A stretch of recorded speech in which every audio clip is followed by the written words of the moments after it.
who will live together and hunt together for life. They form what's called a coalition. But in come our cheetahs on cue. The first one on your left-hand side his name is Bondi. That is our male cheetah. Followed up by his sister, Kalima. These guys are 6 years old, considered full adults. They're not going to get any bigger. They fluctuate in weight just like we do, but we weigh these guys monthly, so make sure nobody's getting too much food or getting underfed. Although I don't think Bondi here would argue with him if he thought he was getting overfed. He's always ready for a snack. He's very vocal. If you guys are very, very quiet, you'll hear him vocalize several times. Get these guys to come to their training stations. We have Laura over there on your right-hand side training Kalima. We have Sarah training Bondi. Now we're going to see if Bondi's been doing very special behavior lately. Now if everybody gets really, really quiet, we're going to see if Bondi will actually introduce himself. Here we go. Alright, did we hear that? We're going to try it one more time. He did what we asked, but it's a little on the quiet side. So we're going to see if Bondi will do it one more time after he finishes the meatball. It's kind of hard to talk with your mouth full, so we don't want to ask him to do that. Here we go.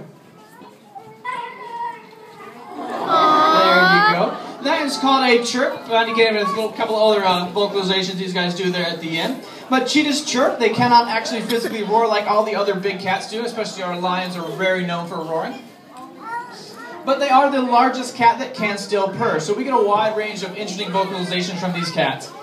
Now you see this log that's set up, and we're getting Bondi set up between the log and the fence.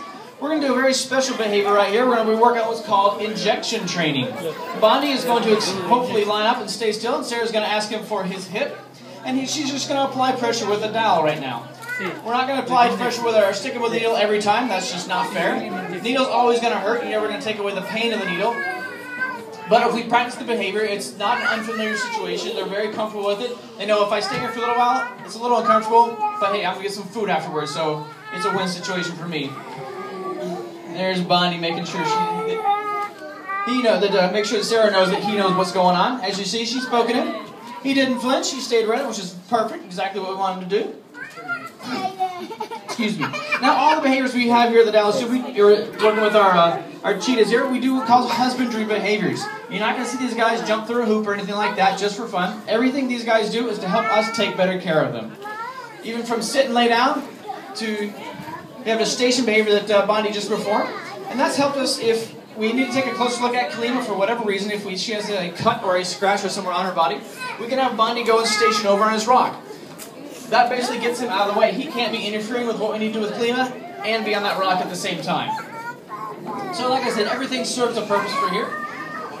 You see Laura over there on the right-hand side with Kalima using what we call a target stick. It's just simply a red ball on the end of a stick. You can really use anything.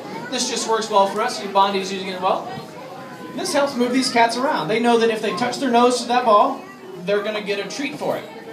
Which, fortunately for us, as Bondi's demonstrating, where their nose goes, their body does have to follow. So again, it helps us to move these guys around. If we ever need to get weights on these guys, which again we do monthly, we can have them target onto a scale. If they have a cut on their right or left side, we can simply target them that way, get a closer look at it. The animal's participating in its care, it doesn't even know it. It's like, oh, I get a food, okay. But it does help us to get a look at all their bodies, left side, right side. And so we can provide the best care that we can here. See if Bondi didn't want to go through the log. Now Bondi's doing what's called behavior offering. Sarah would like him to target to that ball, but since he didn't, we use a system here called positive reinforcement training. When the animal does what we ask them to do, we simply reward that. When they don't do what we ask, we do believe in second chances here. We're going to ask them for that behavior again, and if they continue to refuse, we simply ignore it. We don't do anything negative, we don't punish them for it, we move on. Now we are going to come back and ask for that behavior again, just to make sure that they're aware that if they don't do it, they can't just get away with not ever doing it.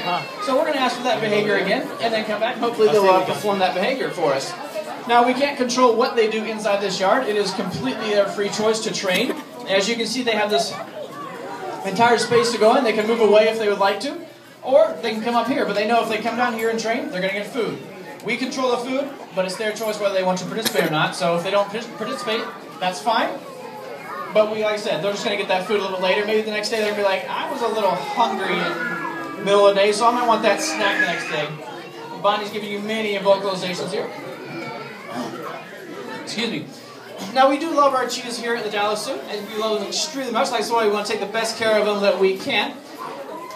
But unfortunately, what we don't love is the fact that cheetahs in the wild are actually not doing very well at all. It's estimated within about 10 to 20 years, cheetahs could become extinct in the wild. We're not okay with that. We hope everybody here is not okay with that, and we hope you guys will willing to help out with the conservation of these guys. And we've partnered up with the Cheetah Conservation Fund, which is a conservation organization based in Namibia, Africa. It's headed up by Dr. Lori Marker, really a champion for cheetahs out in the wild. She's doing a lot of research and a lot of work with the local people to help save these guys. But cheetahs face many, many threats out in the wild, primarily from human encroachment and habitat loss to anything from, they are hunted, primarily also seen as a threat to people's livestock and way of life. Now, once again, we hope you guys are not okay with these cheetahs disappearing. And if you want to find out more information about the Cheetah Conservation Fund, it's an extremely easy thing to remember. If you love cheetahs as I do, it's cheetah.org. Can't be any simpler than that. You can find out a lot of great information about the organization, as well as how to donate, which they are always in need of donations. But you can also find out lots and lots of wonderful facts about cheetahs. But that is the end of our meet here, our demonstration. So that's the end of our training session. We don't make our cheetahs work for free. That's just the volunteers and interns here at the zoo. Yeah, the line's over here. Anybody have any questions about our cheetahs or about the style of training we have? Yes? Cheetah racer! How fast do cheetahs run? Do you have a guess? 77 miles per hour. No? They can run about 70 miles an hour is the max speed they can run. Now, they can't maintain that for very long, usually about 30 seconds or 400 to 500 yards, but they can go 0 to 60 in about 3 seconds. And what makes it even more impressive is they're doing that off-road. So, bumpy, uneven terrain, these guys nothing can run faster than a cheetah. I got yes? One. How long cheetahs got run faster? Excuse me? How long cheetahs got run faster? Why do they have to run fast? Yes. Cheetahs run fast because what they hunt runs fast. The antelopes and gazelles these guys are going to be hunting are a little bit slower, usually about 50 to 60 miles an hour. But they can run that for much longer than a cheetah. So they still have to get very close, but in order to catch their food, they have to run fast. Yes? They're probably about the same speed. Of these particular two, the female's going to be a little faster. Our male Bonnie is considered a very large cheetah at a whopping 110 pounds. And so he's probably going to be a little slower because he's quite a bit larger. Last question here. How long do they keep in the keep seat? About 30 seconds or so. About 400 to 500 yards. Not very long, but when you're going 70 miles an hour, you can go a lot of ground over that. All right. Well, that's the last question. We're going to take out a microphone. If you do happen to have a question, feel free to ask myself or Laura over there. We will stay up here for several minutes to answer any questions. If you want to just come up and get a closer look at our cheetahs, please feel free to do that as well. We hope you enjoy the rest of your day here at the Dallas Zoo. Thank you.